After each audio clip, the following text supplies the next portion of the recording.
이어서 박원곤 한동대 국제지역학과 교수와 함께 남북관계 해법은 없는지 얘기를 더 나눠보겠습니다. 어서 오십시오. 네, 안녕하세요.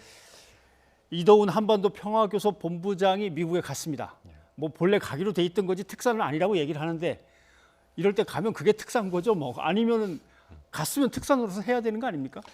지금 외교부에서도 조금 전에 보도가 나왔습니다만 외교부에서 밝힌 그런 목적은 지금 워낙 긴장 상태가 고조가 되니까 이제 그 북한의 긴장 상태가 더 이상 더 고조되지 않도록 한미가 좀 합의를 하겠다라고 얘기를 한 것이고요. 뭐 여러 면에서 지금 한미가 얘기할 것이 꽤 있죠. 왜냐하면 4일부터 시작돼서 김여정 담으로 시작돼서 결국은 우리 공동사무소 폭파까지 온 이 상황이 과연 북한의 의도가 무엇이냐, 그리고 북한의 최종적인 목표가 무엇이냐, 이제 이 부분에 대해서도 이미 한국에서도 지금 정확하게 여러 얘기가 나오고 있지 않습니까? 그런 부분에 대해서 미국과 같이 공유를 하면서 서로 간의 이런 그 시각을 같이 맞출 필요가 있고요. 또 하나는 지금 이도훈 본부장이 원래 하는 일이 북한 핵을 다루는 문제이기 때문에 이번에 그 북한의 공세에서는 북한 핵 문제가 딱히 나오지는 않았습니다. 그럼에도 6월 12일 날 그 이성건 외무상 담화에 그거는 이제 완전히 미국을 향했는데 거기에 이제 북한 핵 문제들이 좀 나오긴 했죠. 근데 이전이랑 같은 선상에서 얘기를 했는데 두 가지가 다른데 하나는 트럼프 대통령과 김정은 위원장 사이도 이것이 뭔가 안 좋아질 수 있다라는 아주 강력한 경고가 나왔고요. 또 하나는 그 중앙군사위 확대 회의에서 이미 한번 얘기를 해갖고 문제가 됐던 핵 억제력 그것이 다시 한번 강조가 됐거든요. 그러니까 그런 것에 대한 한미 간의 뭔가 이 협의가 필요하고요. 마지막으로는 지금 뭐 일부에서 얘기하는 목적은 과연 결국은 이 제재 문제가 걸려 있지 않습니까? 그래서 이런 문제를 과연 미국과 좀 어떻게 논의를 해서 조금 더 그 트럼프 행정부의 어떤 융통성이 있을 것인가? 이제 그런 부분도 같이 이번에 논의가 될 거라고 생각합니다. 네, 알겠습니다. 오늘 보니까 뭐 조청년 기관지인 조선신보도 그런 얘기를 했던데 뭔가 역사적인 남북 합의를 해놨으면 진전이 있어야 되는데 진전을 못하는 건 결국 미국의 눈치를 본다거나 미국에 붙잡혀 있어서 그런 거 아니냐? 그럼에도 불구하고 미국에 가서 저렇게 논의를 해야 되는 거는 뭐 상황이 미국을 만날 수밖에 없는 상황이겠죠. 뭐 그 17일 김여정 담화에서도 그런 얘기가 있지 않았습니까? 아주 강력하게 비판을 하면서 뭐 사대주의다, 동맹을 민족공조보다 앞세운다, 그리고 실무회담까지 이제 비판하는 목소리가 나왔기 때문에 그래서 아마 이도훈 본부장이 가는데도 굉장히 로우키로 갔죠. 알려지지를 않았고 괜히 또 이것을 어떻게 보면 북한에 빌미를 줄 수도 있다라는 판단에서 간 건데요. 지금 현 시점에서는 뭐 저는 잘한 행보라고 생각합니다. 구태여 이것을 뭐 내놓고 얘기할 필요는 없죠. 근데 지금까지는 어쨌든 북한이 하고 있는 것은 한국에 대한 그 대남 공세고 미국이랑은 조금 이렇게 차이를 보이고 있습니다. 그렇지만 이제 어떤 시점에서는 저는 북한이 결국은 미국을 목표로 해서 공세를 할 수 있다라고 생각하고 아니면 북한이 지금 예고한 대로 군사적인 조치가 심각하게 진행이 된다. 그럴 경우에는 이제 한미가 공통 같은 목소리를 낼 그럴 때가 이제 필요도 있겠죠.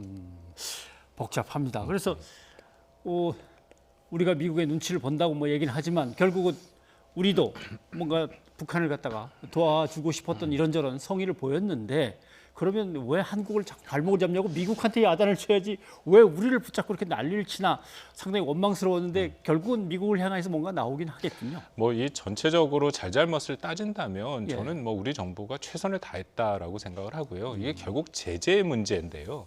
제재는 이렇게 이해하시면 될 것 같습니다. 트럼프 대통령이 해제를 원하더라도 이게 안 됩니다. 왜냐하면 미국에서 국내법으로 다 묶여 있는 거고요. 미국 의회가 통과된 법들이거든요. 물론 트럼프 대통령이 자기가 갖고 있는 엄청난 자산을 활용해서 대통령 행정명령이 있죠. 그것을 발효하면 6개월에서 1년 정도는 지금 제재를 유예를 시킬 수는 있는데 그렇게 하기 위해서는 자신의 정치적 말씀드린 것처럼 자산을 엄청 써야 됩니다. 왜냐하면 미국 내에서 굉장히 비판을 할 거고 민주당에서 굉장히 많이 비판이 될 거고 더군다나 지금 대선 국면에서 북한에 지금 이런 행동이 있는데 만약 예외를 한다 하면은 뭐 미국 내에서 그 트럼프 대통령이 굉장히 어려운 상황에 처할 수밖에 없거든요. 그래서 그런 한계가 있음에도 불구하고 우리 정부는 나름대로 미국과 최선을 다해서 노력을 해서 여러 가지 얘기를 하고 또 뭐 우리 대통령이 여러 번 얘기를 하지 않았습니까? 할 수 있는 범위 내에서 남북 간에 할 것이 있다. 제 판단에도 할 게 있습니다. 예를 들어서 철도 사업 같은 경우에는 이미 미국과 어느 정도 얘기가 됐습니다. 그래서 진행이 될 수 있는데 근데 진행을 하려면 한 남북 간의 합의가 먼저 있어야 그 다음에 이제 제재를 면제를 받거나 예외를 받을 수 있거든요. 예, 예, 예. 근데 북한이 작년부터 이것에 대해서 응하지 않지 않습니까? 그런 문제가 있기 때문에 굳이 이것에 대한 문제 제기를 해서 누구의 문제가 더 크냐 하면 저는 뭐 당연히 북한이 큰 문제라고 생각합니다. 그러니까 제재 조치를 조금만 융통성 있게 풀어라라고 하더라도 거기에 대해서 어떻게 할 건지에 대한 남북 합의의 기본 계획서는 제출해야 뭔가 이루어진다는 그렇죠. 그 말씀이군요. 미국 미 재무부가 이것을 총괄 하는데 이것도 재무부도 미국 법에 의해서 하기 때문에 예. 아시다시피 뭔가 하나 계약을 할 때도 필요한 서류들이 있지 않습니까? 남북철도를 다시 말씀드리면 미국과 제가 알기로는 3단계로 지금 제재 예외까지 논의가 됐는데 예. 1단계만 얘기를 하다가 지금 2단계로 못 넘어갔어요. 근데 2단계로 넘어가려면 남북이 합의한 안을 갖고 와야 미국이 거기에 대해서 제재 예외를 시켜주는 거거든요.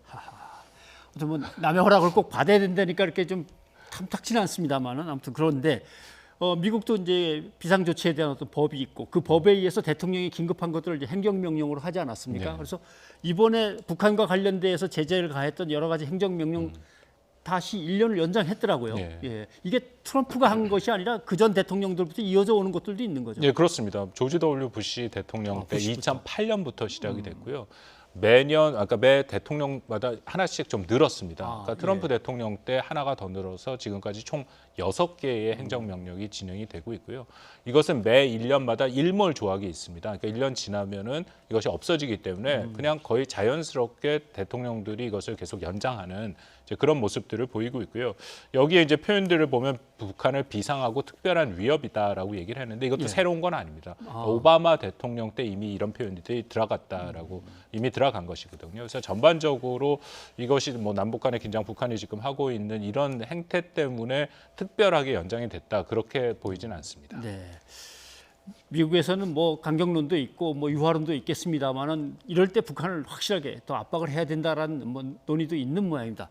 어떻습니까? 미국 정치권의 전반적인 분위기는 어떻게 하자는 쪽일까요? 뭐 정치권과 전체적인 여론은 지금 두 가지로 나뉘는데요. 예. 공화당을 제외하고 말씀드리면 지금 이 북한의 행태에 대해서 1차적으로 트럼프 대통령의 비판을 많이 받고 있습니다. 그러니까 트럼프 대통령의 대북 그 일종의 포용 정책이 결국 실패한 거 아니냐. 그래서 북한이 이렇게 한국을 압박하는 지경까지 갔으니 이것은 미국의 정책이 실패다라고 얘기를 하고 있고요. 두 번째는 한국 정부가 나름대로 최선을 다해서 북한을 포용하려고 그랬는데 결국 북한에게 배신당했다. 예. 이제 그런 평가들이 미국 언론에서 나옵니다. 뭐 일부에서는 이제 강경 주장이 나오죠. 그 주로 전직 연합 사령관, 주한미군 사령관들이 많이 얘기를 하는데 이렇게 북한이 만약 군사적인 도발까지 간다면 그동안 유예하고 중단했던 연합훈련을 다시 해야 되지 않느냐. 이제 그런 의견도 지금 제기가 되고 있습니다. 예. 미국의 정치 일정과 관련돼서 그동안 사실 뭐 트럼프 대통령은 김정은 위원장과의 만남을 적당히 이용해서 정치적으로 지지율을 좀 높일 때도 있었습니다만은 이번에는 대통령 선거 전에 북한이 뭔가 도발을 해서 트럼프 대통령 이제 후보가 되겠죠. 다음 재선을 위한 망신을 좀 주지 않겠느냐. 이런 의견도 있고 차라리 그렇게 되면 트럼프 대통령 지지율은 오히려 올라갈 거다. 이런 얘기도 있고 어떻게 보십니까? 참 어려운 질문인데요. 예. 북한 입장에서는 아마 두 가지를 다 고려를 할 겁니다. 일단은 트럼프 대통령을 어떻게든지 압박을 가해서 아직까지 대선에 11월까지니까 시간이 있어서 그 흔들리는 어떤 트럼프 대통령의 그런 약점을 활용해서 북한이 원하는 것을 좀 받아내겠다 하는 생각도 있고요. 그러려면은 일단 한국을 이렇게 압박하고 그 다음에 저는 일정 시간이 지나면 이제 미국에 대한 압박으로 넘어갈 수 있다라고 생각을 하고요.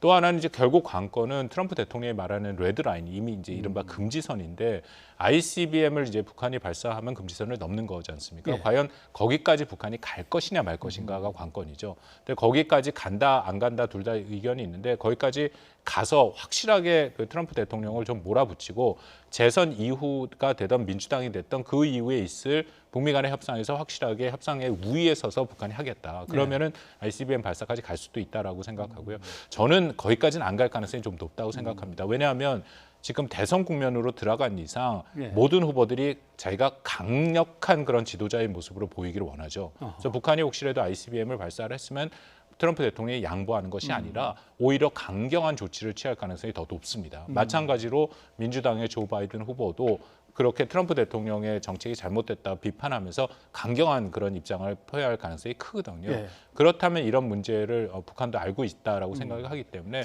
쉽게 그런 금지선을 넘는 초고강도 도발은 좀 어렵지 않을까 그렇게 생각합니다. 그동안 북한에 대한 이런저런 이제 감시 활동이나 정보 자산을 통해서 잠수함에 탑재해서 잠수함에서 발사하는 이제 미사일에 대한 얘기가 자꾸 나왔습니다. 그래서 이번 기회에 그걸 한번 보여주지 않겠는가 이제 이런 우려도 나오고는 있는데 현실화 될까요? 1차적으로 지금 북한이 하고 있는 것은 대남 이 압박에 좀 초점을 맞추고 있습니다. 그리고 총참모부에서 얘기를 한 것을 지시를 했죠. 그래서 4가지를 얘기를 했는데 예. 지금 말씀하신 미사일 같은 경우에는 이건 총참모부의 소속이 아니라 전략군에서 그걸 다루거든요. 예. 근데 전략군은 친솔 부대라고 해갖고 김정은의 직계 부대들입니다. 근데 김여정이 얘기한 것은 총참모부에 지시를 했고 거기서 지금 움직인다. 그러니까 지금 당장의 그런 SLBM을 포함해서 미사일을 북한이 도발할 가능성은 그렇게 크지는 않아요. 근데 제가 말씀드린 것처럼 일정 시점에 지나면은 북한은 하겠죠. 특히 SLBM 같은 경우에는 만약 준비가 됐다면 예. 당연히 할 겁니다. 그것은 그 트럼프 대통령이 말한 금지선을 넘지 않는 범위 내에서 북한이 미국한테 가할 수 있는 최대의 압력이 되죠. 사실상 본토를 노린 거기 때문에 뭐 준비가 됐다면 그것은 저는 하리라고 생각합니다. 네. 이럴 때 중국하고 러시아는 입장이 어떨 것 같습니까? 우리가 또 중국하고 러시아를 좀 움직여서 뭔가 도움이 되게 할 수도 있는 건지 모르겠습니다. 저는 중요하다고 생각하거든요. 특히 중국 같은 경우에는 여전히 그 북한에 적지 않은 영향력을 갖고 있죠. 그리고 저는 이번에 북한의 공세가 시작이 될 때도 중국과의 어느 정도 사정 교감이 있지 않았을까. 왜냐하면 기억하시겠지만 지난 5월 초에 김정은 위원장이 그 시진핑 주석한테 친서를 보낸 게 있습니다. 예. 거기서 코로나를 좀 잘 한 거에 대해서 뭐 그런 감사나 그런 얘기들이 칭찬의 얘기들이 있었거든요. 그렇다면은 이것은 여전히 중국이 북한에 영향력을 미칠 수 있다라는 그런 반증이 될 수 있고요. 그렇다면 또 중국도 이 한반도의 긴장이 극도로 고조되는 것을 분명히 원치 않습니다. 예. 그러니까 그런 면에서 우리가 조금 더 적극적으로 외교적인 노력을 중국과 함께 하는 것이 저는 바람직하다고 생각합니다. 하나만 더 여쭤보고 싶습니다. 말하기가 좀 조심스러운 문제인데 이런 상황에서도 남한과 북한의 뭐 이제 의견이 일치하는 부분이 하나 있습니다. 물론 남한의 전체 의견은 아닙니다만 남쪽에 한국의 이제 일부, 그 다음에 이제 북한이 얘기하는 것 중에 한미 워킹그룹 나와버려라. 이거 도대체 맨날 뭐든지 하려고 그러면 한미 워킹그룹에 가서 협의한 다음에 그럼 생각해보자. 글로 가져가서 얘기를 하자. 자꾸 이러면서 거기서 막히는 거 아니냐. 한미 워킹그룹 진짜 나와야 되는 겁니까? 어떻습니까? 근데 저는 거기에 대해서 굉장히 다르게 지금 생각을 하는데요. 왜냐하면 제가 좀 내막을 아는데 좀 오해가 있습니다.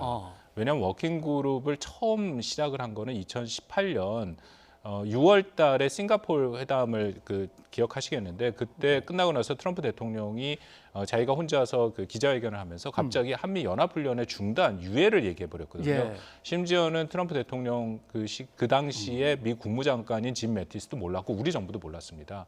그때 워킹그룹 얘기가 나오기 시작했어요. 왜냐하면 이것은 우리가 트럼프 대통령이 워낙 예측 불가능하니까 우리랑 충분히 논의하지 않고 자기가 마음대로 일방적으로 뭔가를 결정할 수도 있다. 그렇기 때문에 한미 간의 논의가 필요하다. 그렇게 시작이 됐거든요. 그래서 기억하실지 모르겠지만 11월에 김의겸 대변인이 말할 때도 이것은 한반도 평화 프로세스에 도움이 된다라고 얘기를 했고요. 아까 말씀드린 것처럼 지금 미국 국내법에 의해서 2중, 3중 제재가 있기 때문에 만약 워킹그룹이 없다면 우리가 제재 면제나 예외를 받을 때 각 미국의 부처들을 쫓아다녀야 됩니다. 재무부, 국무부, 상무부, 심지어 법무부까지 요즘 제재에 동참하고 있거든요. 근데 워킹그룹 같은 경우에는 이건 우리 외교부에서도 얘기를 하는데 약간 원포인트 서비스다. 그러니까 우리가 원하는 것을 그쪽에 보내주면 거기서 이제 확인을 해갖고 우리한테 답을 준다. 물론 결과가 안 좋죠. 그렇기 때문에 이런 얘기가 나오는 것이 있는데 아까 보니까 우리 조차관도 얘기를 했지만 결과가 안 좋아서 할 말은 없지만 이 과정 자체는 한미 간의 협력을 오히려 효과적으로 빠르고 신속하게 할 수 있는 기제다. 저는 그 말에 동의합니다. 예. 그럼 어떤 의미에서는 정말 워킹그룹에 가거든 좀 세게 좀 얘기하고 뭔가 좀 얻어갖고 와라. 뭐 이런 뜻으로 해석할 수도 있겠는데 그러나 이제 논의 자체는 없애버리지 또는 뛰쳐나와버리지 거기 왜 몸을 담고 있냐 이제 이런 쪽으로 자꾸 흘러가니까 또 거기에 대해서는 걱정하시는 바가 있고요. 예, 그리고 또 하나만 더 붙이면요. 지금 이도원 한반도 평화교섭 본부장이 있고 저쪽은 비건이 부장관이지 않습니까? 이게 자동적으로 급이 굉장히 높아졌어요. 사실상 고위급 회담입니다. 그러니까 여기서 뭐가 결정이 되면 구태여 강경화 장관이나 폼페이오 장관한테 넘어갈 필요가 없다라는 거거든요. 그러니까 그런 면에서도 상당히 고위층에서 지금 한미가 얘기를 하고 있다. 이제 그런 걸 좀 잘 살릴 필요는 있다고 생각합니다. 알겠습니다. 교수님 오늘 도움 말씀 고맙습니다.